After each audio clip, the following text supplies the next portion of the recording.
చూసినావా అనే అక్క మనల్ని పట్టించుకోకుండా ఇట్లా దేకను కూడా దేగుతలేరు తెలుసా. ఫోన్ ఇది దేవుని దగ్గరికి పోయేటప్పుడు ఏంది పోతావనెత్తి గంత ఎందుకే మరి కుళ్ళుతానం. మనం ఏం చేసినాం చెప్పు. ఫోన్ తీయే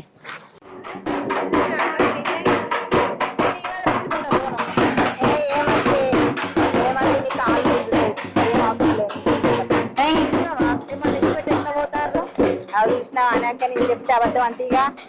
ఏ ఫోన్ తీయే గీడ కూడా దేవుని కడిపోయినప్పుడు కూడా మనశ్శాంతి లేకుంటే ఎందుకు.